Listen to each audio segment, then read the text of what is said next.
You supported a bill that would grant a one-year extension of the 28% local levy lid, which would allow school districts in Washington state to collect an additional $250 million in local levies. Can you explain why you voted to extend these taxes?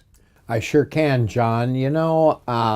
School districts are in the throes of writing budgets. They have to do that every year. And a lot of that depends on what we do over here. And I guess that I think this gives them something to plan with.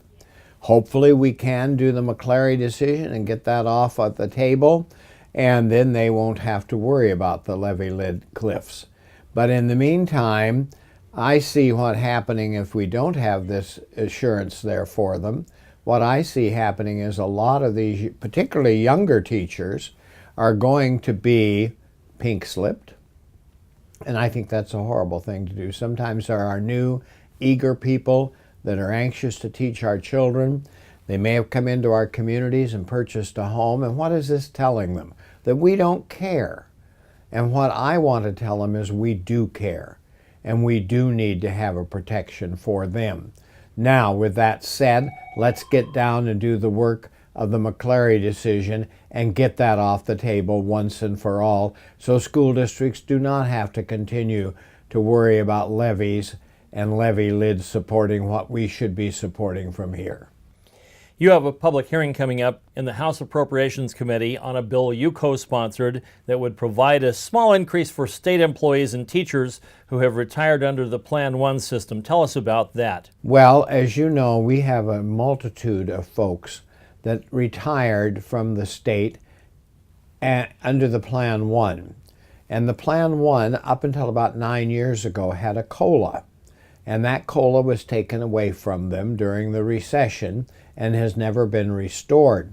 What I want to see happen is just a small increase for those folks. You know, we're getting down to the fact that we have a lot of folks that are living on below the poverty level that have retired from the state. I believe we capped the retirement and we took it up to, I believe, $1,000 a month. So, you know, to live on $1,000 a month this time as versus 9 years ago is a considerable difference. And I think what's happening, we're seeing people have to make decisions between their rent, their food, their medical attention, and that's not right. This bill would just give them $2 a month per year of service and one time. So at least it will help them for a short time. You've also got a consumer bill out there that would force insurance companies to tell people why they've raised their rates. What's that about? Well, you know, this was brought to me by a gentleman in Yakima that owns Mid-Valley Insurance Company. And what his concern was the fact that people can all of a sudden get their premiums increased, and if they want to know why, they don't have to tell them why. So in my opinion, this is a transparency bill. It's a bill that says, you know, if my insurance doubles and let's say a car, and I've had no accidents, I've had no tickets, why did it increase? Let's let them know why it increased. If people would like to contact you or get more information about your bills, how do they go about doing that? You know, the thing that I really appreciate is hearing from the folks at home.